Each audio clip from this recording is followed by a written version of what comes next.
Well, could you imagine if we actually had a fully voluntary military?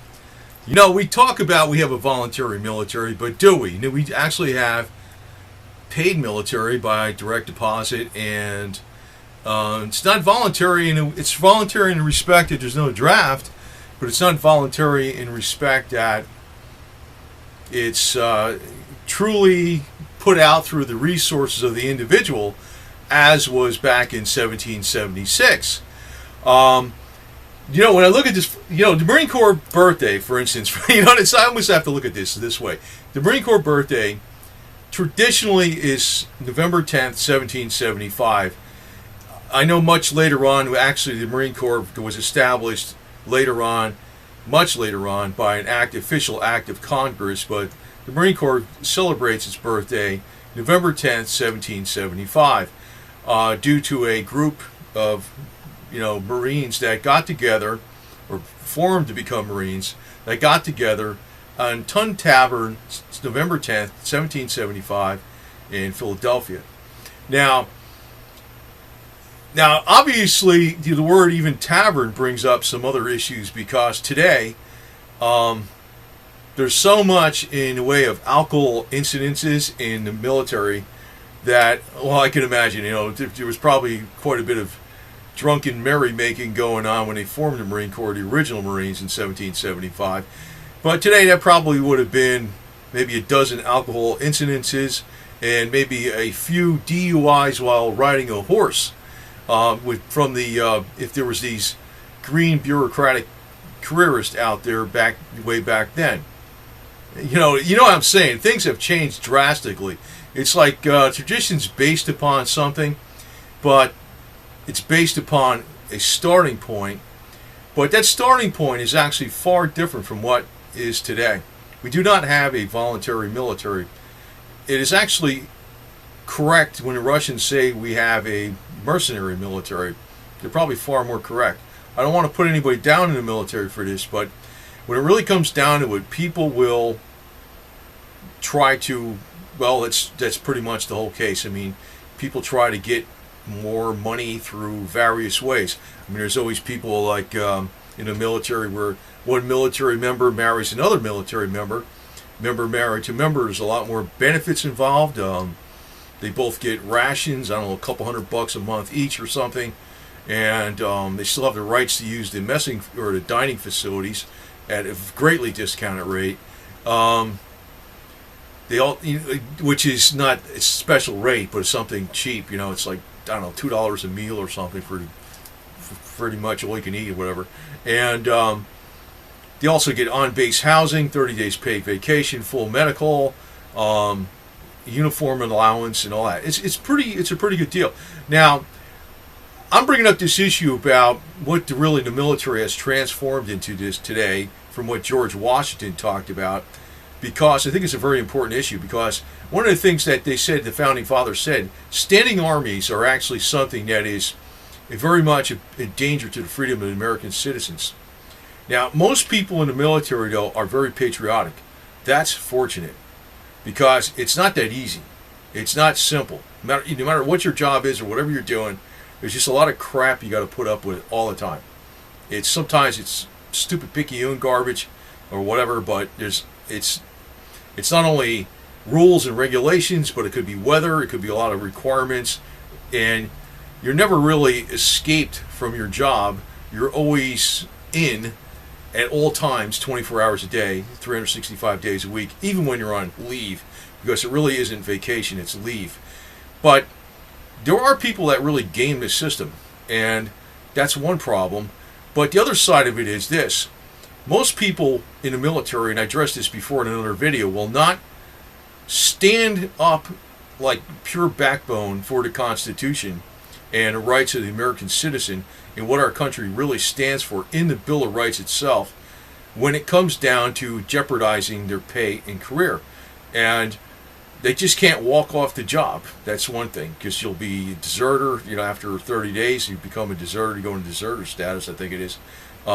Recently, I think the Army calls it AWL. The Marine Corps calls it God, I forgot. I wasn't a Marine. I forgot what you called it. I forgot what you called it. Actually, you know, I never did it. I mean, I never missed a movement or what UA, unauthorized absence. That's what the hell it was. The Marine Corps calls it UA. The Army calls it AWL.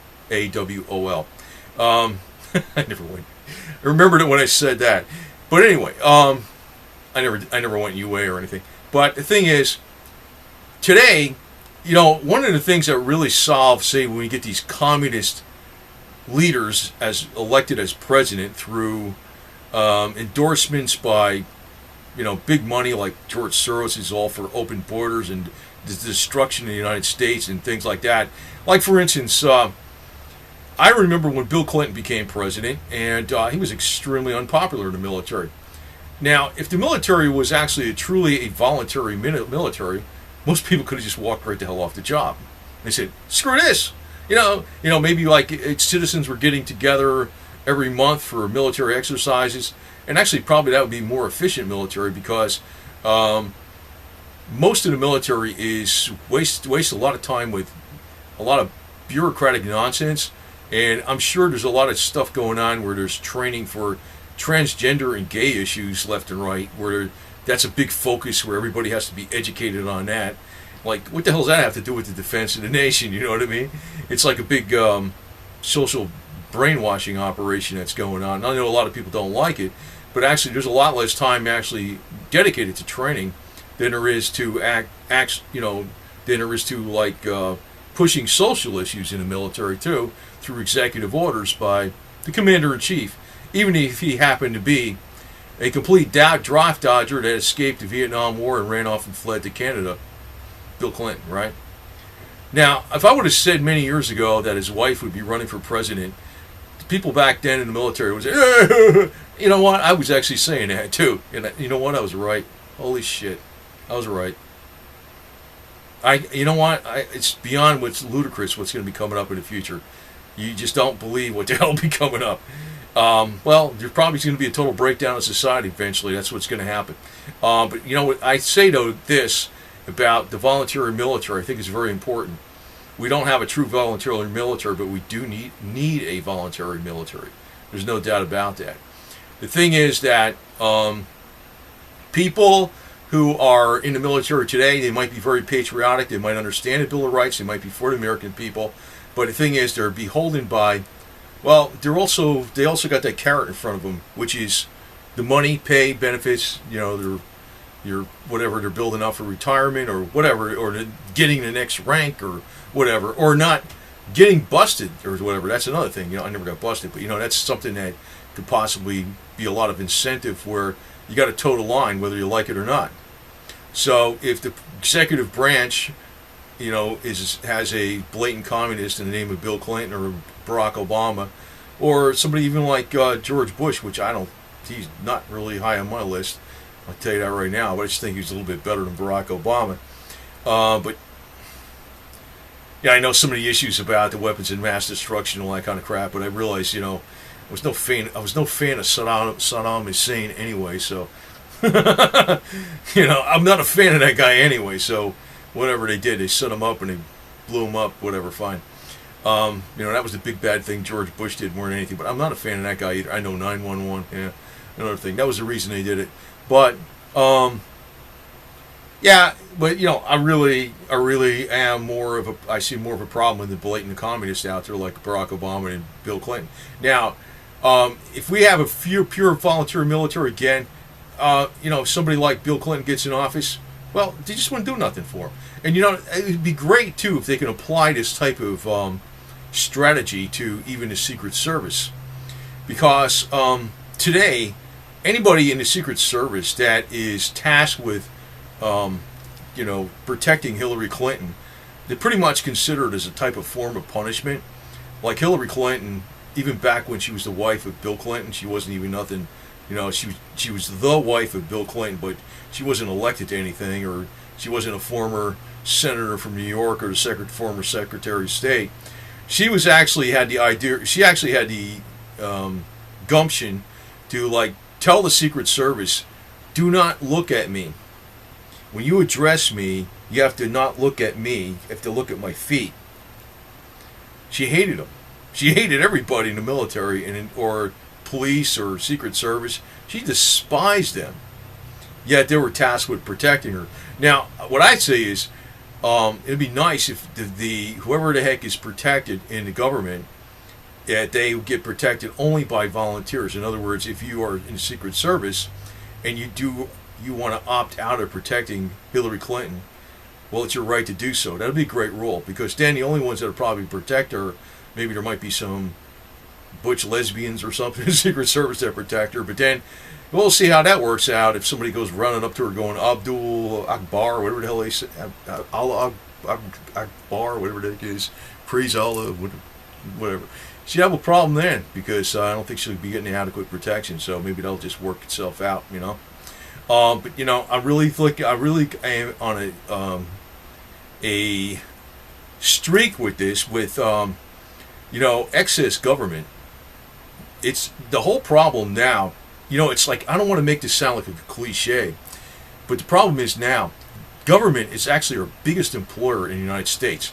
And governmental people in jobs they're getting, and whether they're patriotic or not, or they say they're patriotic, they're making like way more money than anybody else in the civilian sector.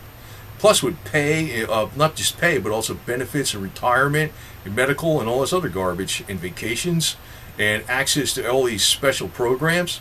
They got way more than anybody else in sick time, and even if, you know, if they even had, you know, if they had a medical leave or whatever the hell it is, they got way more access. You know, in the case of, you know, if you're employed by a company, yeah, maybe you got some sick time, but, you know, there's a limit to that. Say, for instance, you had a real medical problem, say you had cancer and you got over it, and it took you like 5-6 months to get over it. You're not going to get paid for that, and your job may be gone. More than likely it'll be gone. There ain't going to be a damn thing you can do about that. But if you work for the government, no problem. You know, so it's like, it's like the only reason they can afford to do that is because all that money is coming from us. The government doesn't produce anything. They don't make, and if the government gets in a job of producing buildings and gets in a job of producing roadways or something, well, I guess they do in interstate commerce, but as far as like, you know, regular stuff in the towns like roadways, and they get in a job of building making farms and producing food, things like that, well, then we have not just the type of government we got today, but then we'll have blatant communism. So, I mean, the government is, right, we have is all regulation. But it's like we got more regulation and more people getting paid to regulate than we actually have people actually performing and function for people to survive in this country. That's why it's going to actually fall apart. Now today, now that I did mention about, you know, talking mainly on the volunteer army, the volunteer Marine Corps, true volunteer.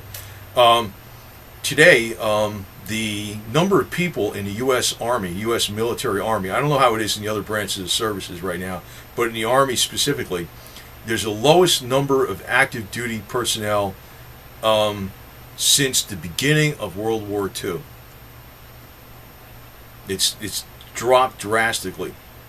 So I don't know, while we're getting in more and more debt, and I don't know where the hell all the money for the defense budget's going, probably to the F-35, you know, instead of just freaking putting out a brand new improved A-10 by the thousands.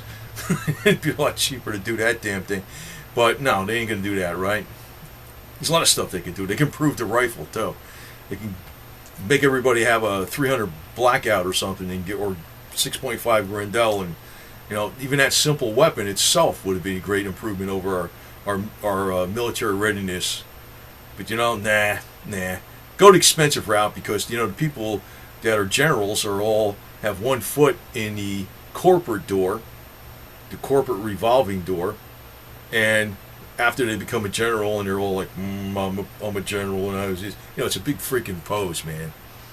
They know how to keep their mouth shut when it's to their advantage, and they know how to talk when it's to their advantage.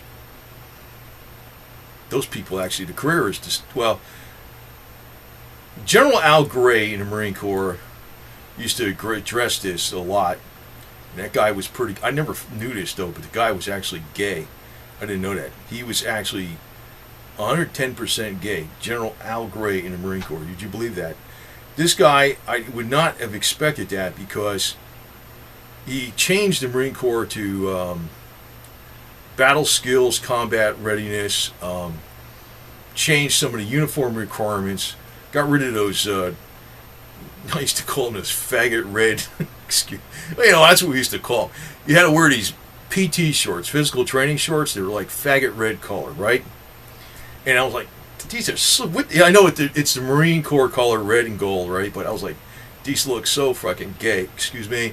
But they look so damn gay when you're wearing red shorts, little red shorts, and you're running around with this shit. He changed them to green, olive green. But later on I found out he actually got married because it was kind of like a cover thing to, so he looks like he's heterosexual. He was actually 100% gay, which makes me wonder, how the hell did he ever become that high up in the Marine Corps? There must have been a lot of gays in the Marine Corps. High up in the military. They must be all over the place. Yet, they'll bust all the people on the lower levels if they're gay. That's what they did. Now, I don't really think gays belong in the military, to tell you the truth, but that's probably less of a problem than women being in the military, because a gay guy, or homosexual guy, whatever the hell it is, they can actually physically do the job, and a lot of these women can't.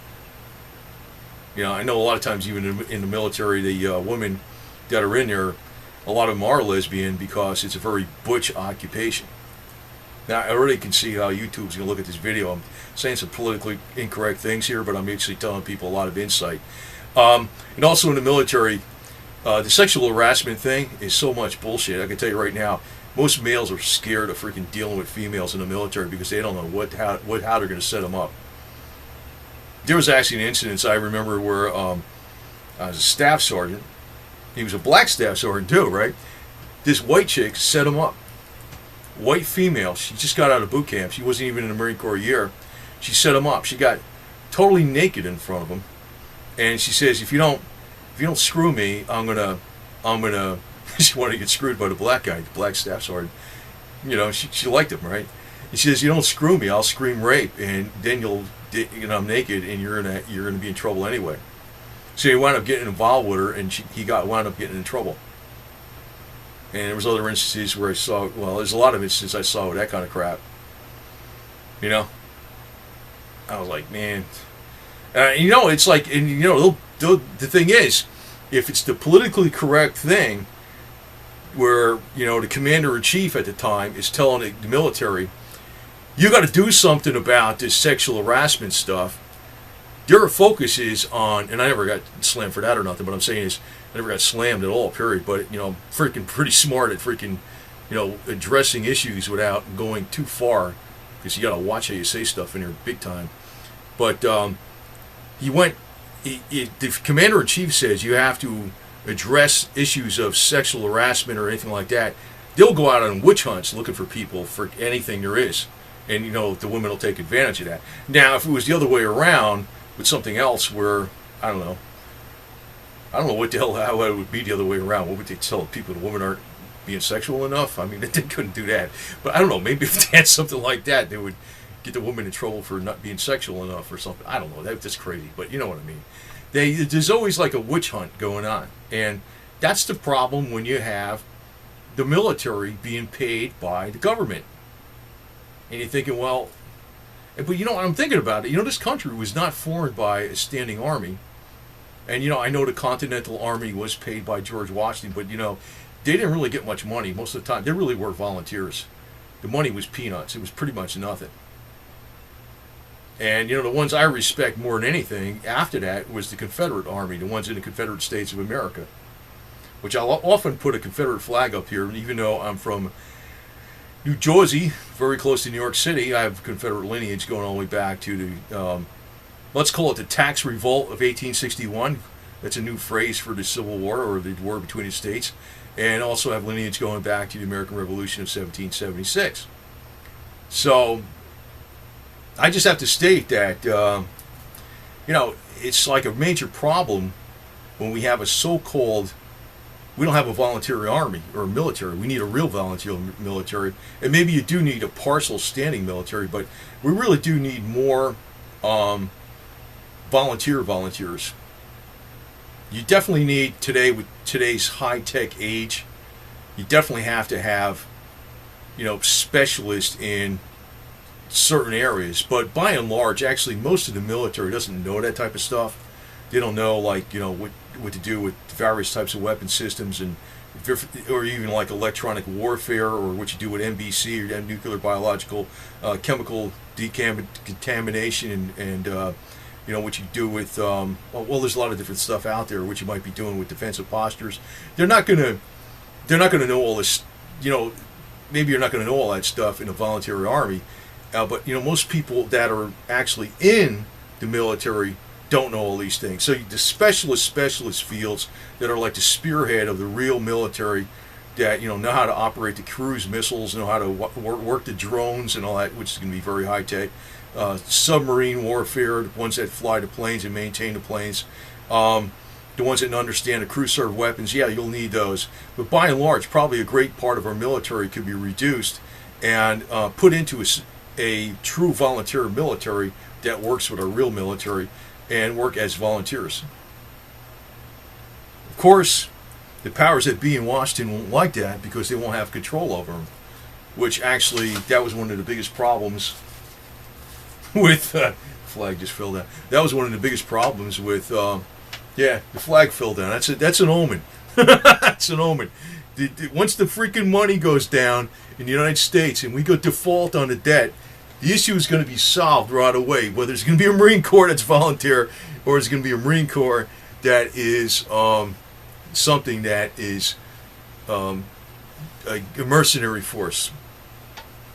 Because actually I think this issue is going to come to a head one way or the other, because we're heading to a governmental default, and if we actually need to defend this nation, we're going to have to be true volunteers and not people that are paid direct deposit by the government.